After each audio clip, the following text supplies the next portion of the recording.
Hello students, welcome back to the channel.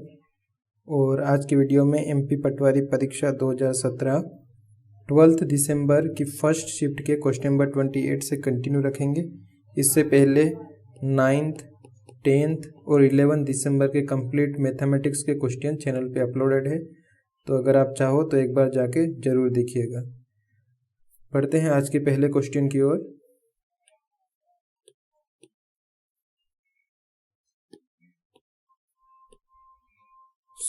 मैं ये equation थोड़ा बड़ा लिख देता हूँ, ये वाला क्वेश्चन है ताकि आसानी से दिख जाएगा।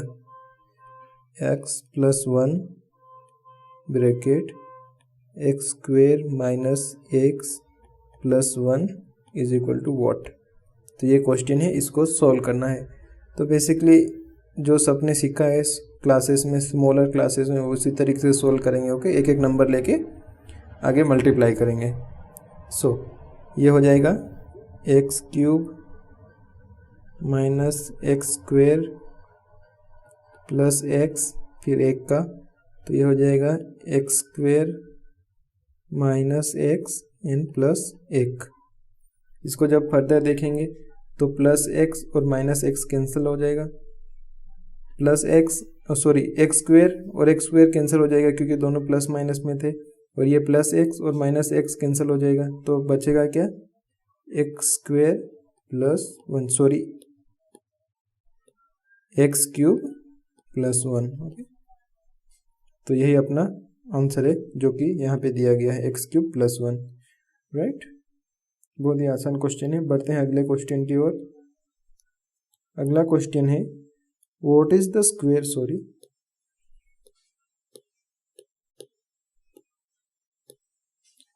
The square of 1.2। 1.2 का वर्ग क्या है? तो इसको मल्टीप्लाई करके देख लेते हैं, तो इसका वर्ग मिल जाएगा। फिलहाल 12 को 12 से मल्टीप्लाई करेंगे तो आएगा 144, और यहाँ पे पॉइंट कितने डिजिट्स बाद है, 2 डिजिट्स बाद है, 1 और 2, तो 1.44 हो जाएगा। राइट, तो ये वाला आंसर हो जाएगा। बढ़ते हैं अगले क्वेश्चन की ओर। अगला क्वेश्चन है फाइंड द एवरेज। 32, 58, 42, 27 का और 31 का एवरेज निकालना है। तो बेसिकली एवरेज निकालने के लिए इन सबको जोड़ के 5 से डिवाइड कर देंगे, क्योंकि 5 नंबर है इसलिए 5 से डिवाइड कर देंगे।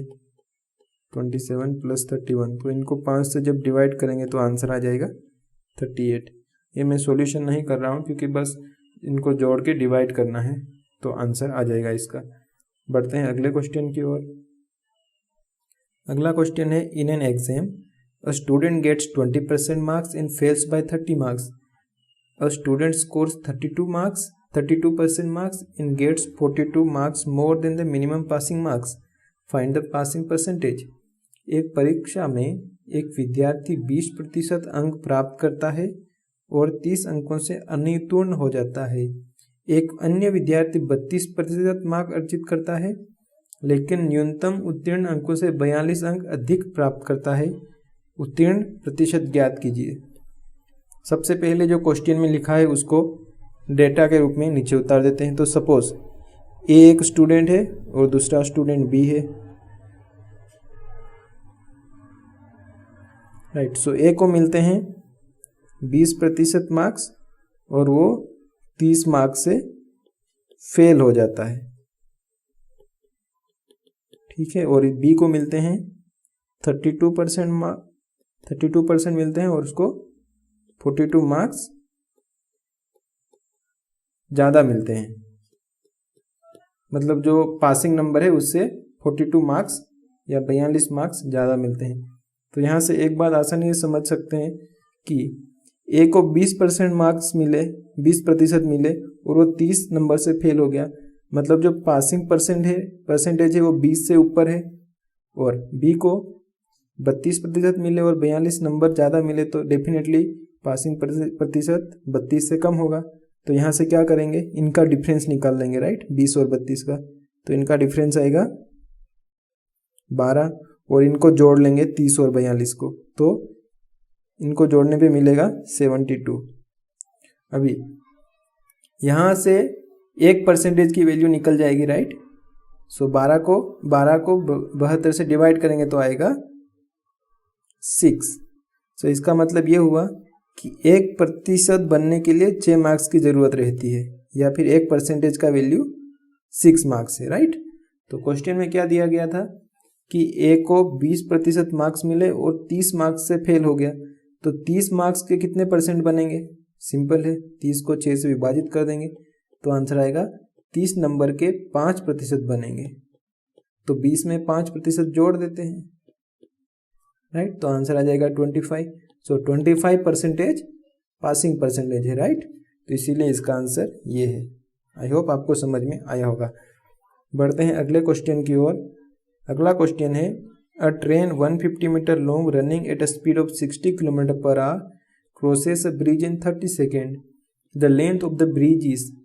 एक 150 मीटर लंबी रेलगाड़ी 60 किलोमीटर प्रति घंटे की गति से दौड़ती हुई एक पुल को 30 सेकंड में पार करती है। पुल की लंबाई क्या है? तो सबसे पहले जो क्वेश्चन में दिया गया है उसको उतार लेते हैं। तो एक ट्रेन है और उसकी ट्रेन की लंबाई, ठीक है, ट्रेन की लंबाई 150 मीटर है। तो इसका मतलब ये हुआ कि इस तरीके के क्वेश्चन में डिस्टेंस क्या हो जाएगा? ट्रेन की लंबाई डिस्टेंस हो जाएगी। तो डिस्टेंस मान लेते हैं 150 मीटर, जो कि ट्रेन की लंबाई है, ठीक है। स्पीड क्वेश्चन में दी गई है जो कि है 60 किलोमीटर प्रति घंटा, राइट। और टाइम भी दिया गया है, टाइम है 30 सेकेंड। यहाँ पे दोनों क्वांटिटीज मीटर और सेकंड में है, बाकी जो स्पीड है ये किलोमीटर में है। तो इसको सबसे पहले मीटर पर सेकंड में कन्वर्ट कर लेते हैं। तो इसको मीटर पर सेकंड में कन्वर्ट करने के लिए 60 को 5/18 से मल्टीप्लाई करना पड़ेगा, राइट। तो ये 2 बार जाएगा, 20 बार जाएगा, 20 बार जाएगा, और ये जाएगा 9 बार, एंड तो ये हो जाएगा 1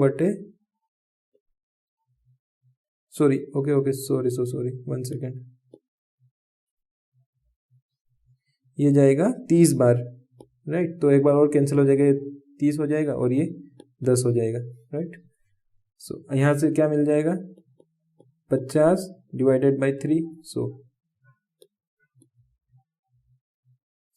इसको जब 60 किलोमीटर को मीटर में कन्वर्ट करेंगे तो 50/3 लिख सकते हैं। तो मैं वही लिखूंगा यहाँ पे अभी। So this is 50 divided by 3 meter per second, okay. अभी आगे क्वेश्चन में क्या दिया गया है कि जो ब्रिज है उसकी लंबाई क्या है यह बताना है। तो ब्रिज की डिस्टेंस क्या होगी? ट्रेन की डिस्टेंस 150 मीटर है। सपोज ये एक ब्रिज है, राइट, ये एक ब्रिज है और ये एक ट्रेन है। तो ये ट्रेन जब इस पॉइंट से चल के इसका आखिरी वाला पॉइंट, ये वाला पॉइंट यहाँ पे आ जाएगा और ट्रेन पूरी आगे चली जाएगी। जब भी ब्रिज को क्रॉस करेगी, जब भी इस पुल को क्रॉस करेगी, इसका मतलब ये हुआ कि जो डिस्टेंस है वो इतना डिस्टेंस हुआ टोटल, राइट। समझ रहे हो? मतलब ब्रिज का डिस्टेंस भी और ट्रेन का डिस्टेंस भी, तो वो दोनों मिलकर एक कंप्लीट डिस्टेंस बना रहे हैं, राइट। सो इसको कैसे सोल्व करते हैं? इसको सोल्व करने का मेथड इस तरीके से है, 150 प्लस x कर लेंगे। यहाँ पे x क्या है? पुल का डिस्टेंस, राइट, या पुल का लेंथ या पुल की लंबाई। तो डिस्टेंस इज इक्वल टू क्या होता है? Speed into time. तो स्पीड है 50/3 और टाइम है 30 सेकेंड, राइट। इस तरीके से इक्वेशन बनेगा। यहाँ से 3 एक बार जाएगा, ये 10 बार कैंसिल हो जाएगा। 150 plus x is equal to ये हो जाएगा 500, राइट। x की वैल्यू निकालने के लिए 500 माइनस 150 आ जाएगा इधर, और x की वैल्यू आएगी 350 मीटर, राइट। आई होप आपको ये समझ में आया होगा। बहुत ही आसान ये बेसिकली एक ही बात ध्यान रखना है कि जो पुल की लेंथ है उसको भी डिस्टेंस में गिनना है, राइट। ट्रेन के साथ डिस्टेंस में गिनना है, और ट्रेन की लंबाई तो डिस्टेंस गिनना ही है, ये बात आपको पता होगी। बढ़ते हैं अगले क्वेश्चन की ओर। अगला क्वेश्चन है, 5 students weighed themselves in pairs in all possible ways the weight were 90 kg, 92 kg, 93 kg, 94 kg, 95, 96, 97, 98, 100 and 101 kg. What was the total weight of the 5 boys? 5 विद्यार्थियों ने सभी संभावित तरीकों में युग्मों में ओके 5 विद्यार्थियों ने सभी संभावित तरीकों में युग्मों में स्वयं का वजन किया। वजन 90 किलो, 92 किलो, 93, 94, 95, 96, 97, 98, 100 और 101 किलोग्राम था। 5 लड़कों का कुल वजन क्या है? बेसिकली क्वेश्चन में क्या दिया गया है कि 5 लड़के हैं, मान लेते हैं 5 लड़के A, B, C, D और E। तो इन 5 लड़कों ने 2-2 के पेयर में या 2-2 के युग्म में हर तरीके से अलग अलग 2 लोग एक साथ वजन किया, तो उनका वजन आया 90 किलो, 92 किलो, 93 किलो। ओके, तो सबसे पहले ये बात जानना जरूरी है कि इनका पेयर्स किसके साथ बन सकता है, या इनका वजन या इनका युग्म किनके किनके साथ बनेगा। तो उसको सोल्व करते हैं अभी। सबसे पहले ए का लेते हैं।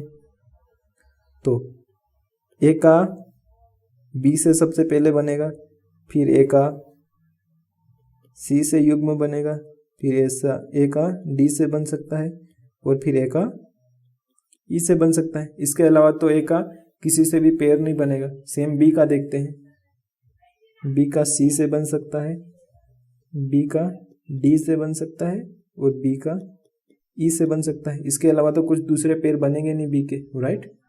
उसके बाद चलते हैं सी के पास। तो सी का बनेगा डी के साथ और सी का बनेगा ई के साथ, राइट।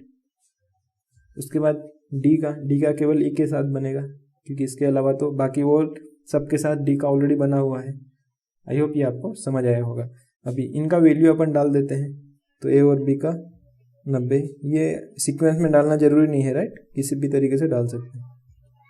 93, 94, इसका 95, 96, 97, 98, 100 और ये है 101। अभी इसको मैं थोड़ा नीचे सोल्व कर रहा हूं इधर। तो यहां से जब इन सबको जोड़ेंगे, राइट, जो ये वाली है, इन सबको जोड़ेंगे, इसको और इसको और इसको, और इन जो डिजिट्स है इनको अलग से जोड़ेंगे, राइट। तो ये बेसिकली एक सीधी लाइन में लिखते तो और आसानी रहती, पर यहाँ पे मैंने ऐसा लिख दिया है तो फिर भी समझ में आ जाएगा। मैं अभी बताता हूँ। इन सबको जोड़ेंगे तो क्या आएगा, जैसे a प्लस बी और a plus C, a plus D, a plus E, b plus C, b plus D, b plus E, c plus D, c plus E और d प्लस ई। ठीक है, तो यहाँ से हर एक नंबर है जो a, b और c, हर एक नंबर या हर एक डिजिट अल्फ़ाबेट 4-4 बार रिपीट हो रहा है, राइट। तो इसको ऐसे लिख सकते हैं 4a plus B plus C plus D plus ई।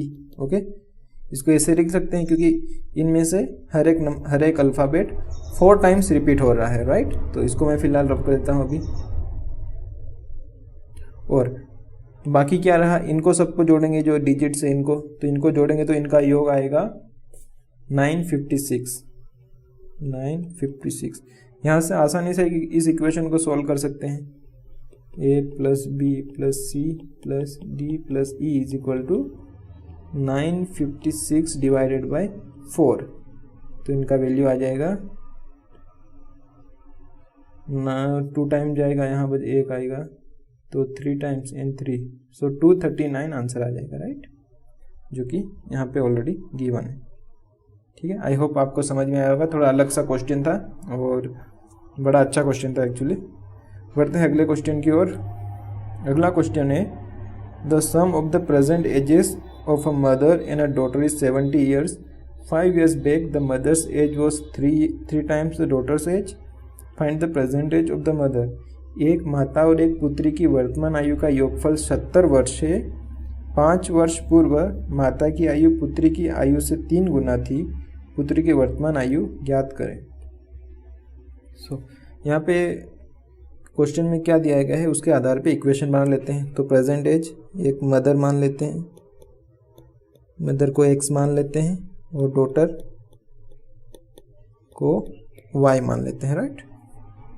पहला इक्वेशन क्या दिया गया है, sum of the present ages of mother and daughter is 70 years. तो x plus y is equal to 70 years.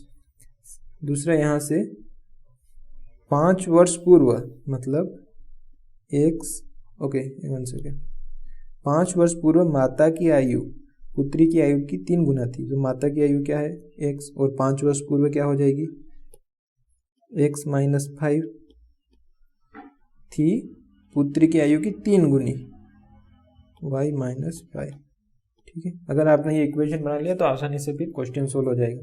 इसको जब फर्दर सोल्व करते हैं तो ये हो जाएगा x minus 5 is equal to 3y minus 15 और x माइनस 5, सॉरी मैं इधर सोल्व कर देता हूँ इसको। तो ये हो जाएगा x minus 3y is equal to minus 15 plus 5, x minus 3y is equal to minus 10, और जब 10 को इधर लाएंगे तो प्लस 10 हो जाएगा, राइट। सो x माइनस 3y प्लस 10, ये अपना इक्वेशन 2 हो गया और ये इक्वेशन 1 है। इनको सॉल्व कर लेते हैं।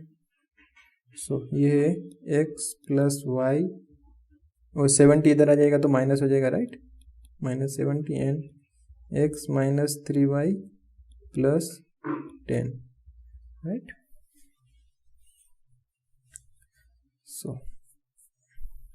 यहाँ से x डायरेक्टली कैंसिल हो जाएगा, प्लस माइनस, यहाँ से x डायरेक्टली कैंसिल हो जाएगा, ये हो जाएगा 4y और ये हो जाएगा माइनस 80। इसको जब और फर्दर सोल्व करेंगे तो 4y 80 उधर जाके प्लस हो जाएगा और y की वैल्यू आ जाएगी 80 डिवाइडेड बाई 4 जो कि है 20। और y किसको माना गया था, डॉटर को y माना गया था और y की वैल्यू निकली है 20 साल। और वही क्वेश्चन में पूछा गया था कि डॉटर की आयु कितनी है, तो आंसर है 20 ईयर। आई होप आप आज का वीडियो अच्छा लगा होगा और चैनल को सब्सक्राइब जरूर कर लीजिए। अगला वीडियो कल इसी समय पे आ जाएगा। Okay, thank you guys.